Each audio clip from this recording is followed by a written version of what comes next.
My name is Elena Sturman, and I'm the President and CEO of the Glaucoma Foundation. And it is my great pleasure to introduce to you our distinguished panel.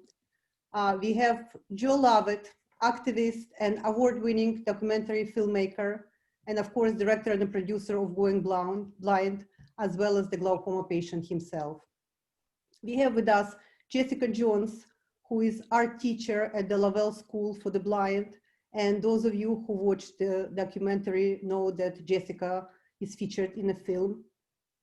We have Dr. Joel Schurman, who is Elaine Langon Professor and Vice Chair for Research, Department of Ophthalmology at NYU, as well as Professor of Biomedical, Electrical, Computer Engineering, Neuroscience, and Physiology. Dr. Schurman is also a member of Scientific Advisory Board of Glaucoma Foundation. We have Dr. Delaram Shirazian, who is Assistant Clinical Professor of SUNY College of Optometry. She is responsible for supervision of third and fourth year students in primary care and low vision rehabilitation clinic.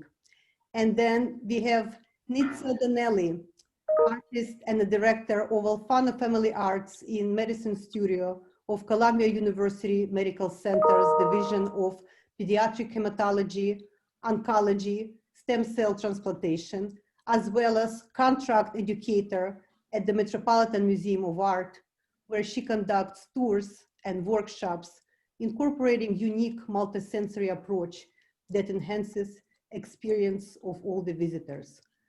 Welcome everybody, welcome panelists. Before we start our panel with questions, I would like to tell you a little bit about the Glaucoma Foundation. The Glaucoma Foundation is dedicated to improving the lives of people with glaucoma. Our primary focus is on expanding our understanding of the mechanisms of the disease and discovering new and better treatments to preserve visual functions. Each year, we identify and fund new innovative projects for research. Seed money from the projects that the Glaucoma Foundation founded often serve as a seed money to get data for a larger grants from entities such as NIH and NIE. In each case, when we fund our research, we always mindful of the project's viability and its potential to someday lead to a cure for glaucoma and reversal of blindness. Because glaucoma often goes undetected until a patient has experienced significant optic nerve damage, we are committed to educating the public about the importance of regular, thorough eye exams. We strive to be a reliable and valuable source of information about the disease, its diagnosis, treatment, and management. The foundation offers many educational events for patients, caregivers, and public, which include seminars and discussions led by physicians and scientists. Because we are concerned with the experiences and perspectives of glaucoma patients, we include their testimony and discussions about healthcare, new treatments, and promising research as often as possible. The Glaucoma Foundation also provides bi-monthly newsletters, and we maintain a very robust website with information about the disease, treatments, and resources for patients and their family. And speaking of the resources, the Glaucoma Foundation also hosts 3 different support groups. One support group calls Young and Under Pressure, and it's a group that's specifically designed for glaucoma patients who are under 30 to connect and communicate with their peers and to offer support through online discussions. Then we have a group for young and under pressure parents, and that group designed to connect parents and caregivers of young patients. And then, of course, we have a support group for adults under pressure, and it gives a forum for adults with glaucoma to share their stories and to discuss their progress. So that's briefly about the foundation. And now let's start with our panel discussion. And first question is to you, Joe. when you made this documentary, what did you want to be a main takeaway for your audience? Well, I guess I wanted them to see the same, to be exposed to what I had been exposed to, and which helps, I think, to mitigate the fear and the terror that people have of blindness. I think most sighted people don't know people who are successfully blind and who have managed to keep their personhood and have kept their professional life, their social life, their personal integrity as a whole person. And by making the film, I was fortunate enough to meet incredible people who had taken on this challenge because they didn't have a choice, and have worked through it and been blasted by it and emotionally, and then come out the other end and have thrived. And it was because I met them, and because they were so generous with their stories and with their and sharing what they had been through and how to get through it. It's been enormously helpful to me as I've dealt with various vision issues, because glaucoma is a progressive disease, and I did the film over 10 years ago. So it's I wanted people to know the same, to know about the secret world, and to know that it shouldn't be a secret anymore. Thank you so much, Joe. Really great answer. And I know I've heard from a lot of members of the audience that your documentary is incredibly uplifting and gives people hope. So thank you very much. Good. Next question is to you, Jessica. What do sighted people need to understand about interacting with people who have vision loss? Well, excuse me, fall allergies are a mess right now. I apologize. One of Joe's points was, the fear that people have of, any sort of, different ability, but specifically of blindness. I remember, Joe, maybe you remember this, years ago, there was we were showing the film somewhere and talking to folks, and one of the people who was attending, stood right up and said, I'm so glad that I saw this, because number one, I never realized how afraid I was of blind people. Mm-hmm. And I would never approach a blind person, but having seen this film, it has made me realize, how much I have been lacking as far as personal experience in my life because of the fear. So yes, the fear is there, but at the same time, I think that what they do is that the people that do approach you, all they want to do is to help, to be of assistance, which is amazing and wonderful. But the point that I want to make is that one should never assume, as a fully sighted person, that your help is necessary, that it is mandatory. It is best to simply ask the person if they need assistance in some way. So, for example, I can't even tell you the number of times, and it still to this day shocks me how much it happens, but the number of times that I have been walking down the street and a person who really and truly has the best intentions at heart walks up, takes my arm, and starts guiding me. Well, that throws me off. It throws my guide dog off. You are completely discombobulating the visual image that I have of the city and the street that I am on. And what's so sad is that really and truly, their intentions are the best. But it is really best to always ask, never assume. Thank you so much, Jessica. What a great point. And I'm glad that our audience is listening to it. Next one, Joyce, to you again.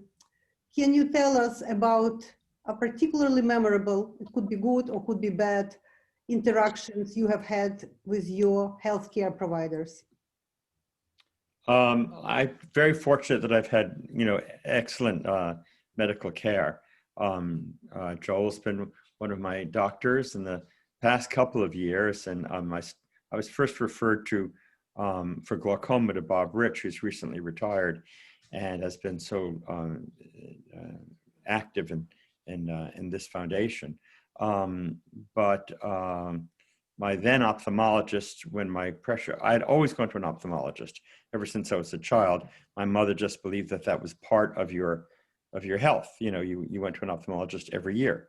And I continued to do that, when I came to I came to New York. And I was diagnosed, I was told that I had normal high pressure, and that I would always be told I had glaucoma, but that I didn't. So I was told this in my 20s. And so I'd always talk about that with whatever ophthalmologist I was seeing. But in my early 40s, my pressure had gone way up, way up. And so it's like 45. And my ophthalmologist said, no, that's just not okay. And referred me to Bob, who's always just did a great job, taking care of my vision. And so I feel very fortunate that I've gone to, that I've been to people, I've gone to wonderful people. I've gone for second opinions. I have had surgery at NYU under, Joel's stay there with Joe Panarelli and Joel himself. I've been very lucky and feel very fortunate. Thank you very much. Jessica, can you add anything to that? Can you share your experiences, good or bad, with healthcare providers? Yes, I have had really wonderful retina surgeons, and retina surgeons who went to the extent of saying, Jessica, I am doing everything I can for you, but I need you to go and get a second opinion, just so you feel safe and secure that every step possible is being taken here. I will also tell you a not very pleasant experience that I had, not with a healthcare worker, but with the State Commission for the Blind, which is an organization there's one in every single state, the New York State Commission for the Blind. And, part of the whole rehab process that you go through is, for example, getting O&M instruction and OT instruction on how to physically do things in the kitchen, in cleaning, in, whatever with your hands. And what the State Commission also provides is after you have gone through all of your rehab, if you feel like you are ready, you can get assistance with getting back to work if you worked, prior to beginning to lose your sight. And me just being me, from day one at the State Commission, I kept saying, well, when do I see a work counselor? And they kept saying, oh, well, you can't yet, you haven't finished your O&M instruction, you haven't done this, you haven't done that. And I just kept pushing the point. And I said, listen, I have not worked in almost 2 years. I need to work. I don't have money floating in through the window. I need to get back to work. And so they finally acquiesced, even though I hadn't finished with all my therapies, and I was sent to a job counselor. And, you know, I started saying, you know, I have been a teacher for years. I have been an art teacher, visual arts, for years, and I need to figure out how I can continue doing that. And this gentleman that I was speaking to kept saying, well, you know, you don't really need to go back to teaching. You could, you know, work in a bagel cart, or you could fold newspapers. And he kept giving me all of these suggestions that were not acceptable to me as somebody who has really educated myself in order to be able to do what I do for a living. And I, you know, I lost my temper, unfortunately. And I said, no, I'm going to go back to teaching. How are you going to assist me in figuring out how I'm going to do that? And he threw up his hands and he said, well, you know, you don't have to go back to work. You could just get a state check. And besides, we don't work with people like you. I don't even know what to tell you. Now, does that mean that that's what the state commission is like? No, it isn't. I'm not saying that in the least. The rehab that I got through the state commission, O&M instruction, etc., was invaluable. You know, this is one individual, but one individual who is, you know, this person's job was to help people who had lost vision how to go on working and functioning in a highly visual world. Well, I'm really sorry you had this terrible individual, but I'm glad that for the most part, yours and Joe's experiences were positive, and healthcare professionals have been helpful to both of you. Absolutely. Next question is to you, Joel. Is there a statistic on how many surgeries a glaucoma patient might undergo? And is there a limit on how many would deem safe? And what conditions and stages of the disease will determine whether the surgery will be effective? Thanks. And I want to thank you for running this program and for having me on this panel. I really appreciate it, Elena. You know, there is no specific number of operations that a person might have. It depends on the individual and on the condition of their eyes. Mm-hmm. And in terms of what types of surgery the person would have, or how low their eye pressure needs to be, because in glaucoma, the way that we treat the disease is to lower their eye pressure in order to protect the optic nerve that's damaged in glaucoma. So how low the pressure needs to be depends on how much glaucoma damage there is. So it's a very individualized type of care that somebody with glaucoma will have, and it really depends on that person. Mm-hmm. I've had patients who have had, you know, 5, 6 or more operations if necessary, but that's really out of the ordinary. It's really most common that somebody with glaucoma will never have surgery, that they'll be able to be treated with drops or maybe with laser.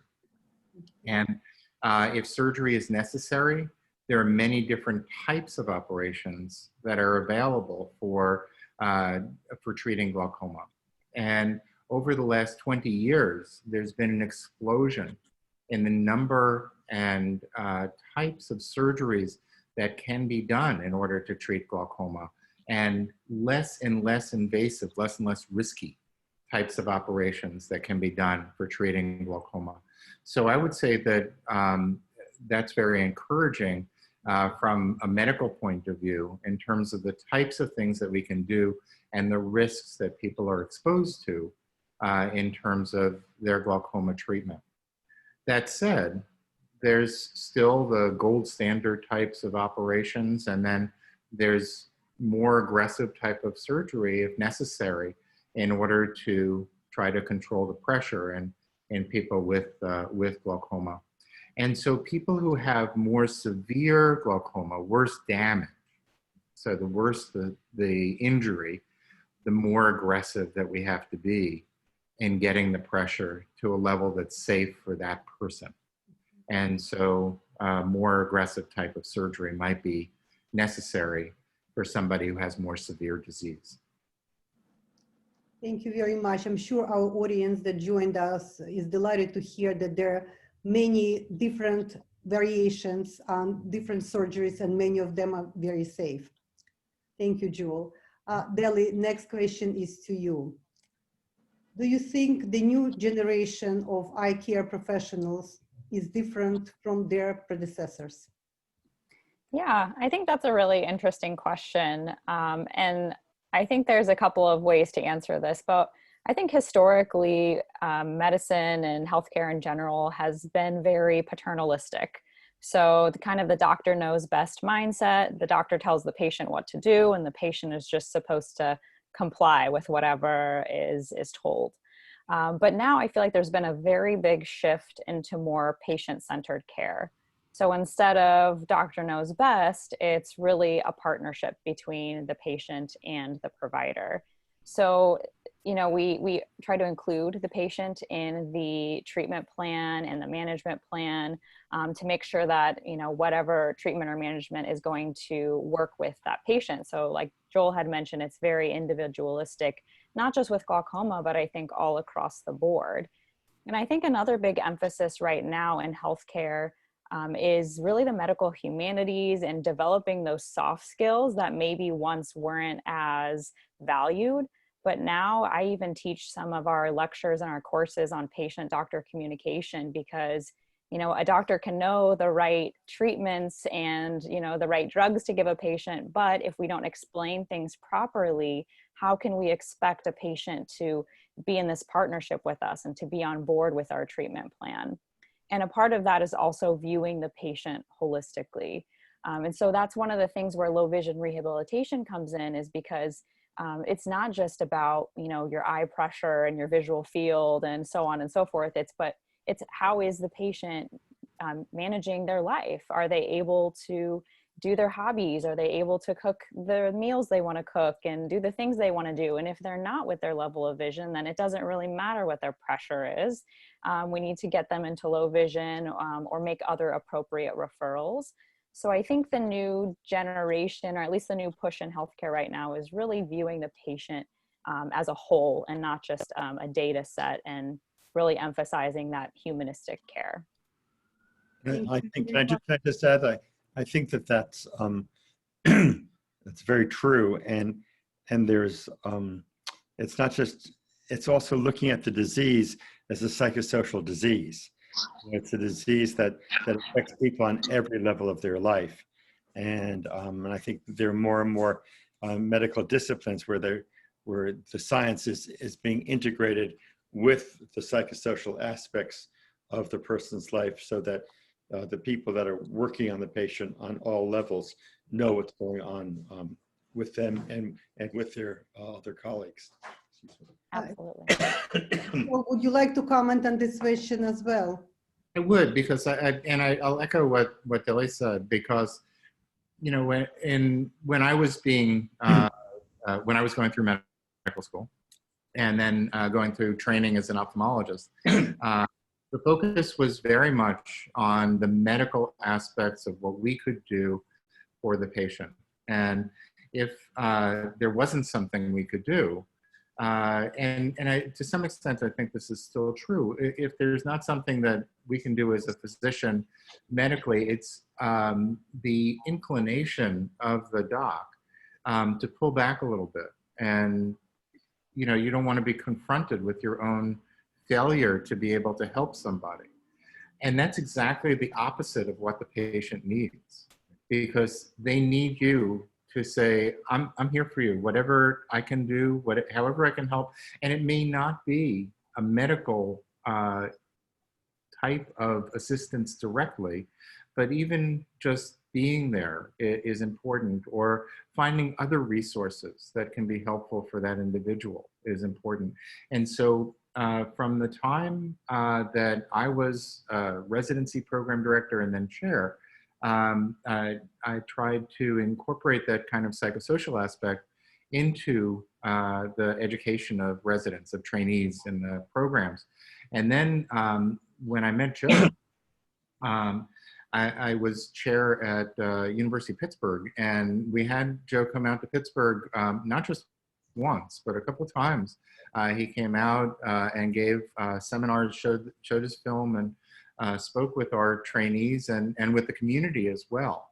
And it was very powerful and hopefully translated into an education that those trainees could then internalize and take forward as doctors. And I think that it's very, very important to incorporate that into the training of physicians, and for that to become part of their being or their essence as a doctor, because it's not just about what you can do in the operating room or in the clinic medically, but how you interact and what you do for the patient, holistically. And I think, and we've discovered that this is a relief to the medical professional as well. I mean, I think the last screening that we had for the film before we actually locked picture was at Mount Sinai, and we showed it to the medical students and the residents and the attending. At the end of the screening, this young woman raised her hand and she said, I'm just so appreciative of having seen this film. She said, my feeling, I've had this tremendous pressure that my patient's whole life was on my shoulders. And if I wasn't able to save her sight, then, I was a failure. And I realize now, after seeing your film, that there's only so much I can do. And there's so many other people that have trained in so many other ways that can help my patients. And it's really fascinating for me to have seen things change over the years. And when you go to Joel's department, he's staffed it with so many people that really care about the patient, and it's palpable, and it's really to the person. It's really quite wonderful. Oh. And I hope more departments will be like that. We're very grateful to you, Joe, for really moving the needle on helping everybody understand how important it is to see the patient as a whole person, not just as a disease. Next question is to you, Joel. So the movie was made about 10 years ago. Mm-hmm. So since Joel, since the film was made, what advances in treatment and technologies have become available? Do you use them and prescribe them yourself? And please tell us about them. Yes, there's been quite a bit that has become available since about 10 years ago. And when Joe made the movie, we didn't have certain medicines that we have now. So there are drugs that we use for treating glaucoma. There are drugs that we use for treating diabetic retinopathy and also for macular degeneration. There are a number of different interventions that we now have for patients, both in the operating room and in the clinic, that didn't used to exist. And so these are now available everywhere. So any ophthalmologist would be able to provide these for a patient. And then there are things that are not clinically available. There are new interventions that are investigational and as either surgical or medical interventions. And then there are more kind of cutting edge or out there types of interventions that are exciting, but we really don't know whether or not they're going to work. So let me back up to the clinically available types of things. So there's a drug called Notorsadil, which is an eye pressure lowering medicine that could be prescribed by an ophthalmologist or optometrist. And this medicine just came on the market a couple of years ago. It didn't exist before, and it's a whole new class of drug. And Wow, that's amazing. And it was the first new class of drug introduced for glaucoma in 25 years. So that's pretty incredible. In macular degeneration, there are a number of injectable drugs that didn't exist before that are available now that inhibit or block a certain protein that causes abnormal new blood vessels to form in the retina. And for both macular degeneration and diabetic retinopathy, actually, these drugs can be effective. There are injectable drugs now for glaucoma, where a person can get a month's worth of therapy as an injection into their eye. And that's just this year that became approved by the FDA.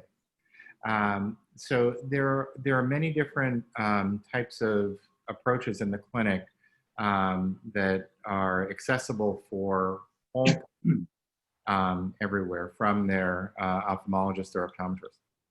And then in terms of surgical techniques, I mentioned that there are less invasive, less risky types of surgical treatments for people with glaucoma, these things that are called minimally invasive glaucoma surgeries, MIGS.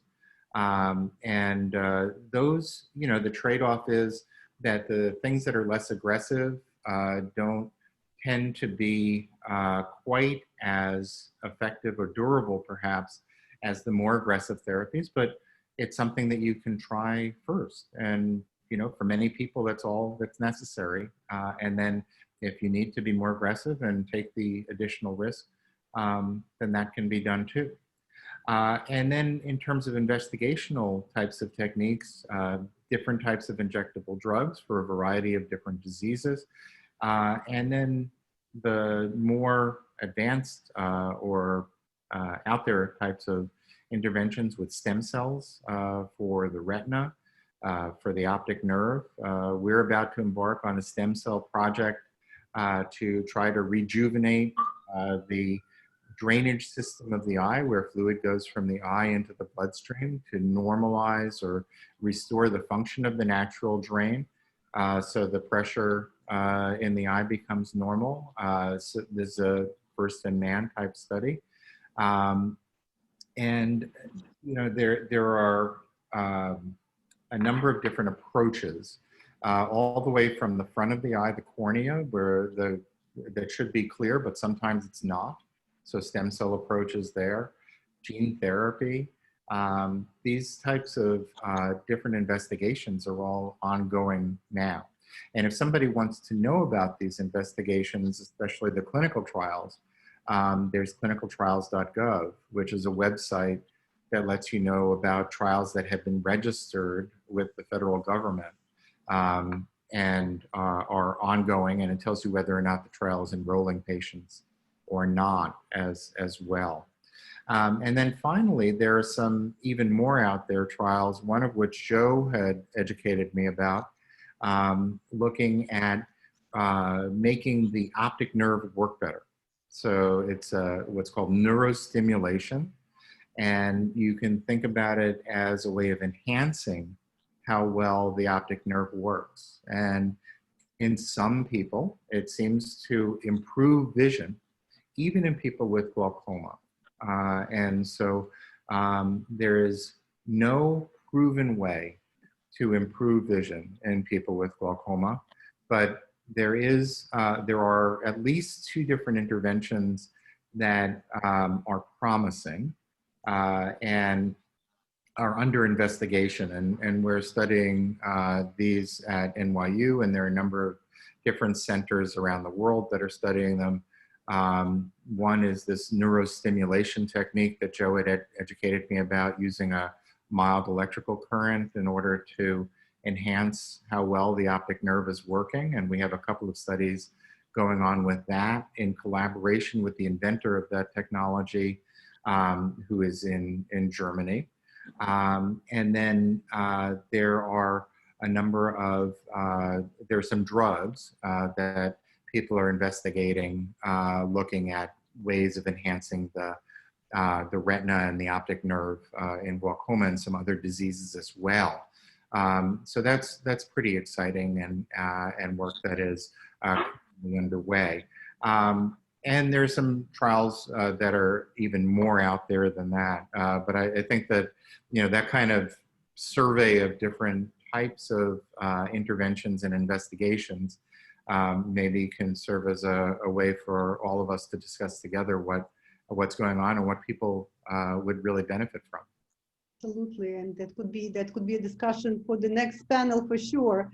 And I'm really very happy that you mentioned clinical trials, because there was a question from the audience that you now fully covered, and the question was, how does one get into clinical trials? And I'm very grateful that you covered it in your answer right now. Next question is to you, Nitsa. If you could do just one thing for someone with a vision loss to make it easier for them, what would it be?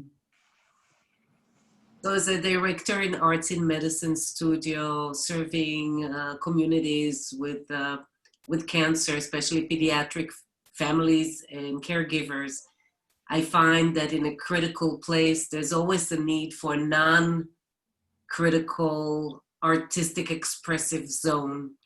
So in that space, there's no race, there's no barriers. The children are learning from each other regardless of their abilities. So if they're blind or partially sighted, or if they have any other difficulties, we celebrate creativity together, and it seems to work very well. So I will propose some type of a relook at 3 steps. One would be education, early education. Why can't we integrate more students with different abilities into public school? Why can't average student learn how to read Braille or to speak sign language? And to create a non-fear foundation to where everyone would learn from everyone's abilities. And then you have to go to the streets, because so many people, I mean, if I walk at the Metropolitan Museum doing a touch tour, many a time people move away as if I'm crossing the Indian Ocean, the Red Sea. And it's really, people are just, they're not educated. They don't have experience in understanding qualities of communication on any level with any person, as we all are different.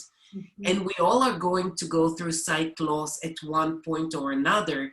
So realizing that and enhancing other people's ability to use tactile sight and understanding of different realities of different people, for me, would be the ultimate change that would come in from within. And thirdly is Jessica. I mean, meeting Jessica was one of the most important events of my life. The way Jessica looks at the world really put me into the fundamental understanding that we are really acting foolishly in creating a world that works for average people and is not accommodating people who have other abilities, making people needs additional support to what they truly are adjusted to. So I would say celebrate creativity, introduce people to art and workshops that helps them understand how sight is not just by eyes, and just enjoy communication. It doesn't have to be the same to be exciting. Thank you very much. Jessica, would you mind commenting on the same question as well? Elena, I'm sorry. Can you repeat the question? I had to walk away from the phone and have a sneezing fit. No problem at all. Okay, thank If you. you could do just one thing for someone with vision loss to make it a little easier for them, what would it be? I think, to make just one thing. I'm sorry, what? I said it's probably very hard to name just one thing. Well, you know what? I do have one thing, and it's not going to be something that sounds very positive to a lot of people, but I think that it is very important. And it is something that I wish that I had when I was going through vision loss. And that is that as a blind person in such a visual world as the one that we live in, knowing up front when you were going through vision loss, just how hard you are going to have to work, so much harder than other people, in order to be accepted by society at large. And I'll give you a perfect example of that. After I had, gone through all of my rehabilitation practices, etc., after about 2 years after losing my sight, and I was finished, and I was ready to go back to work. I had been an art teacher in the Department of Education, and I began interviewing again and was getting turned down right and left. And I could not understand why. And so I went to an amazing woman. Her name is Diane Brady. And she was the principal in the school that I had been in, that I was teaching in when I lost my sight. And I explained to her what was going on and my inability to get another job full time. And I said, if it were you, Diane, and you were, looking to hire a new art teacher, and you had 2 folks who were just absolutely wonderful, and both of them had, the most exquisite resumes, I said, how would you decide who to choose? And she said, in a way, this is kind of an unfair question for you to be asking me, because I worked with you for years and I know exactly what you can do. And I'm beyond a shadow of a doubt that you having lost your sight has not changed that. However, if I did not know you, there are 2 things that I would have to look carefully into before I hired you. And number 1 is, if I were to hire you as a blind person, would I also need to hire a full-time assistant for you? Number 1, which is more money, and the DOE has no money. And number 2, what if a child got hurt in your classroom? What if the child was using a pair of scissors, cut him or herself, and you were not aware of it and could not take them to the nurse because you hadn't been able to see it? I would have to wonder if I needed to get extra liability insurance. And hearing Diane say that woke me up. And I did. I started really, I suppose the words to use are, I started really working double than I had ever worked in my entire life. Now, is that a negative thing? No, I think it has made me a far better teacher than I was as a sighted person. Well, thank you very much. And I know that you are helping so many, Jessica, as a teacher at the Lavelle School for the Blind. And I know that your students are so incredibly lucky to have you as their teacher. No, I'm lucky to have them. They're great. I guess then you're both lucky. They're lucky. Yes, yes. Yes. This next question, I want to start with you, Joel, and maybe Deli will comment, and maybe Joe will comment as well.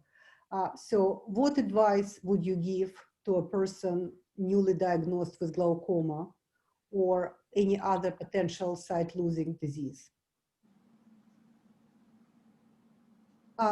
You are muted, Joe.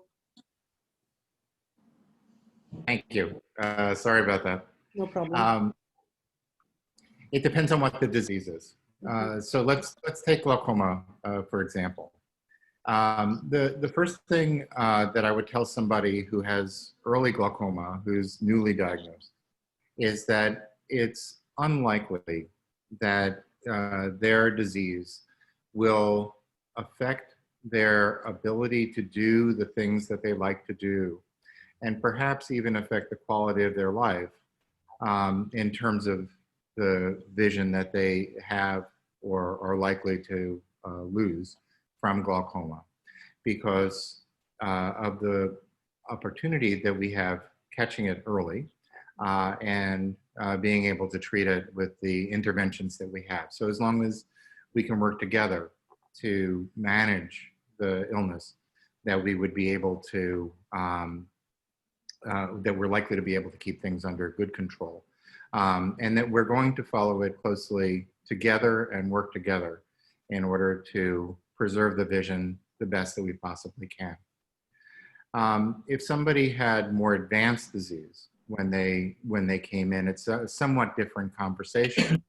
And that conversation is about how, again, we'll work together to do our best to preserve the vision the best that we possibly can, and that there are many different potential interventions that we have available to us in order to preserve their vision. And I might talk about some of the things that Joe has talked about, which is that there are many options available to people, even if there is loss of vision, and that they're likely to be able to live full and complete lives no matter what. That there are people who specialize in helping to make the most of the vision that you have, and training even if there's loss of vision. And so being cognizant of the spectrum of resources available, I think is really important. And that's probably a good segue to Joe, if he's next, or to Deli, if she's next. Deli, would you like to comment on it as well? Sure. I mean, I think some of what I'm going to say is mirroring what Joel has already mentioned, and that I think the first thing when you are diagnosed with a potentially blinding condition is to have someone who is managing that back to what I said earlier, is a partner in your care. So you guys have trust and an open relationship, and you can tell your doctor, hey, I'm not able to take this eye drop because XYZ, I need something different, or, you know, things aren't going well, I'm having trouble reading. So I think having a provider where you feel like they're on your side and they're going to walk through that journey with you is very important, first and foremost. And then I think that it also goes into having a provider who is knowledgeable on the options, like Joel has mentioned, like low vision rehabilitation. I can't tell you the number of times where I've had patients in my chair with very, very advanced disease that has been managed for a number of years. And it wasn't until they were very, very far along that someone thought to refer them to me. And it's much easier to start rehabilitation earlier, and it's also better for quality of life when we do it much earlier than to wait until things are much, much worse. So that's also really hard to see. So I think having a provider where you have open communication and trust, and someone who knows what other options are out there and makes appropriate referrals is so, so important. Thank you. And of course, Joe, I want to hear from you from the patient point of view. Well, let me give maybe a more overview. I think that there are a lot of problems, obviously, in vision loss, and you know, research has not made the advances that would like it to. I started my reporting on medicine at the beginning of the AIDS epidemic, and was sort of astounded at the activity of the patient population. Of course, they were younger, but what was also important was that they knew what was happening to their friends and what would happen to them if they came down with the disease. Very often, glaucoma patients, in particular, aren't aren't aware, and they don't necessarily have a communicative doctor who can make them aware. Let me give you an example of that disturbed me very much. I was at a fundraiser, and I was introduced to an extremely wealthy woman who was a benefactor of the arts. And my friend who was having the fundraiser said, "Oh, you know, Mrs. Multi-Bucks, this is Joe Lovett."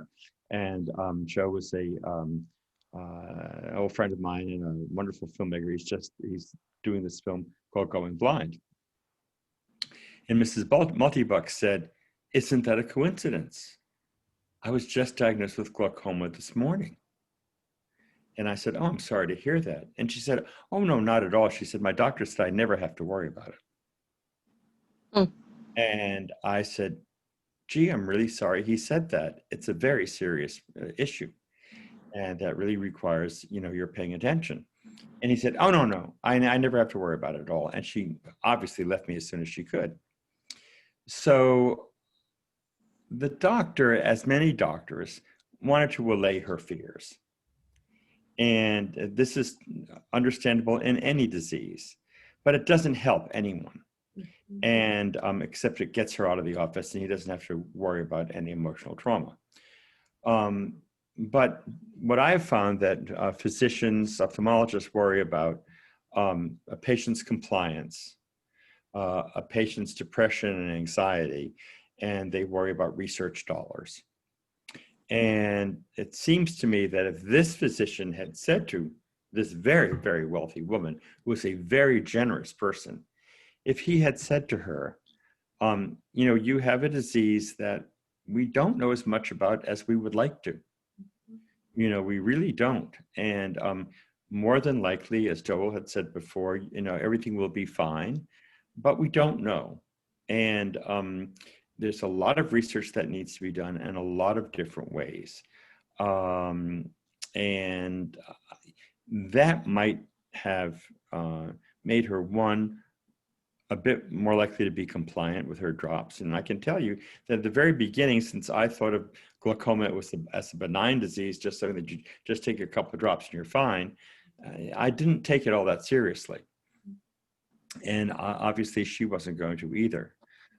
So that's one. So it would have made her more compliant. Had the doctor said, you know, if you do wind up losing any vision, we have low vision therapists that can help you and to help you make the most use of the vision that you have left. That I think would certainly lower her depression and anxiety.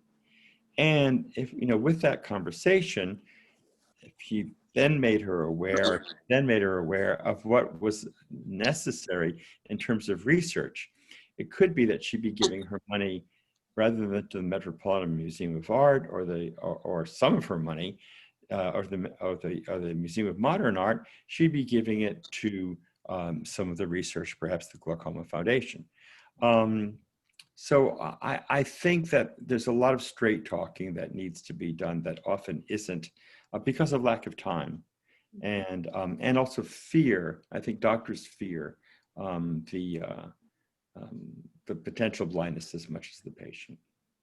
But I think with better communication that Delia is talking about and that Nitsa is talking about, I think that we can do a lot better job in engaging people to bringing about greater research and greater energy and more money for that. I think it's really important, but you have to engage your patient population.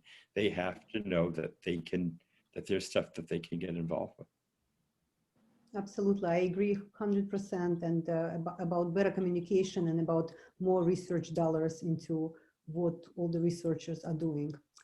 We have 6 minutes before the end of our panel, and we have a couple of questions from our audience. And I know I won't be able to get through all of them because we received quite a few questions. So audience, my apologies if I don't get to your question. You can actually write to me privately and I will try my best to either answer it myself or put you in touch with somebody who can. But let's start. This question is for anyone.